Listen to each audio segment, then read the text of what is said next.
Assalamualaikum warahmatullahi wabarakatuh. Selamat pagi anak-anakku. Apa kabar? Semoga kita selalu diberikan kesehatan, kekuatan, serta semangat dalam menghadapi pembelajaran di saat daring seperti ini.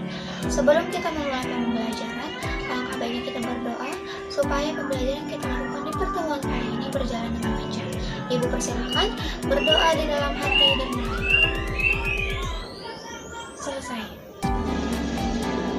Oke, pada pertemuan pembelajaran kali ini saya akan menjelaskan materi tentang kekongruenan dan kesebangunan. Sebelum itu, Ibu minta agar anak-anak menyiapkan LKPD yang sudah Ibu share semalam, kemudian keluarkan alat tulis dengan buku catatan agar memudahkan anak-anak untuk menulis hal-hal penting yang Ibu sampaikan. Dari LKPD yang sudah Ibu share, coba anak-anak buka halaman 2. Di situ ada kompetensi dasar, indikator, serta tujuan dari pembelajaran kekongruenan dan kesebangunan. Ibu akan bacakan, dan misalnya siswa dapat menjelaskan, mendefinisikan, serta menentukan apa itu kekongruenan dan kesebangunan pada dua buah bangun datar. Selanjutnya, di situ ada petunjuk bahwasanya kalian diperintahkan untuk mengerjakan tugas-tugas ini secara berkelompok. Jadi setelah kalian melihat video ini, coba kalian hubungi dan berkumpul diskusikan dengan kelompoknya masing-masing agar mengerjakan tugas ini dengan bersama. Kemudian yang kedua, yaitu mengerjakan latihan-latihan soal sesuai dengan nomor petunjuknya, yaitu nanti ada beberapa latihan soal yang perlu kalian isi bersama teman kelompoknya, bersama timnya, agar kalian bisa menyelesaikan materi pada kesebangunan dan kekongruenan ini. Dan yang ketiga, ada kalian harus mempersiapkan alat tulis. Jadi tadi di awal Ibu minta untuk menyiapkan alat tulis itu dipersiapkan ya. Dan yang terakhir ada poin di mana kalian bakal mempresentasikan hasil dari belajar kalian. Di saat setelah Ibu menilai tugas kalian, maka kalian akan mempresentasikan dengan setimnya. Selanjutnya, kalian akan dikenalkan pada sebuah orientasi masalah, di mana pada gambar di atas ini merupakan uang kertas rupiah 2000 ya. Jadi 2000-nya ada dua itu. Kemudian kita akan menemukan bahwasanya itu adalah sebuah kekongruenan atau sebuah kesebangunan. Jadi yang kita tahu bahwa uang itu adalah uang yang sah yang dilakukan untuk gerakan ekonomi di Indonesia. Kemudian nominalnya pun ada yang berbeda-beda, ada yang 1000, 2000, 5000, 10000, 20000, 50000, dan 100.000. Oleh karenanya, permasalahan yang kita pecahkan yaitu apakah setiap pada uang kertas rupiah itu termasuk kongruen atau bukan kongruen. Nanti akan kita selesaikan pada pembelajaran pada hari ini.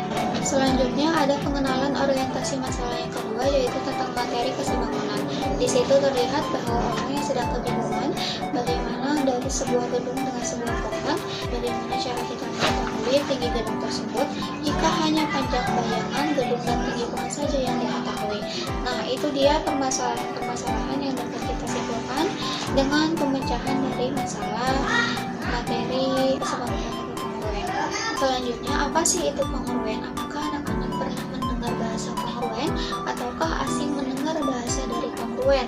Oke, sekarang kita merujuk pada gambar di atas. Ada uang 2000-an dua ya. Oke, sekarang Ibu minta untuk tiap perwakilan kelompoknya menyiapkan uang kertas berapapun nominalnya, yang penting dua kertas. Setelah disiapkan, maka taruh dulu yang di mejanya masing-masing. Dari permasalahan yang sudah Ibu bacakan di awal, apakah tadi uang kertas itu akan selalu kongruen ataukah tidak? Nah, dari pembelajaran kita saat ini, kita akan coba praktekkan dan buktikan bahwasanya uang kertas Rp2 itu kongruen atau tidak kongruen. Maka Ibu minta untuk kalian siapkan. Setelah disiapkan, Ibu akan minta bahwa uang kertas satu dengan uang kertas yang kedua itu kalian tumbuhkan menjadi satu, saling menutupi sehingga berhimpit, tidak kelihatan. Uang kertas yang pertama itu tertutup oleh uang kertas yang kedua. Kemudian di situ ada kegiatan satu, di mana ada pertanyaan apakah bentuk kedua uang tersebut sama. Nanti kalian analisa. Kemudian apakah ukurannya juga sama. Nah, yang perlu kita buktikan dari praktek ini adalah apakah ukurannya juga sama. Nah, nanti kita akan praktekkan dengan cara anak-anak mengukur uang tersebut dari panjang ke lebarnya. Karena dia berbentuk persegi panjang, artinya dengan panjang dengan lebarnya harus sama dari kedua uang tersebut. Jadi nanti Ibu minta kalian mengukur oleh penggaris. Jadi nanti kalian ukur sama penggaris, kemudian nanti kalian tulis berapa panjangnya, berapa lebarnya, kemudian kemudian samakan dengan uang kertas satu dengan uang kertas kedua. Jika panjang AB sama dengan panjang PQ, maka keduanya kongruen. Oke, sekarang kita lanjutkan merujuk pada sebuah bangun segi empat, yaitu persegi panjang. Syaratnya bahwa segi empat itu harus berjumlah derajat berapa? Ya, betul, 360 derajat, di mana 90 derajat itu dikalikan 4 sudut, jadi hasilnya 360 derajat. Kongruen kan menuliskannya seperti ini. Persegi panjang ABCD kongruen dengan persegi panjang PQ RS. Sama halnya dengan tadi yang kita sudah praktekkan pada uang kertas 2000-an atau nominal yang lainnya. Oke, untuk simbol dari kongruen itu sama dengan, dan di atas sama dengan itu ada alis. Nanti ibu gambar di sini, ini simbol dari kongruen.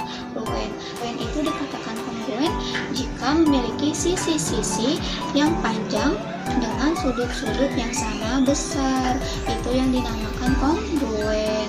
Sehingga jika kita melihat dari uang rupiah tersebut kongruen, maka kita akan tuliskan persegi panjang ABCD kongruen dengan persegi panjang PQ RS.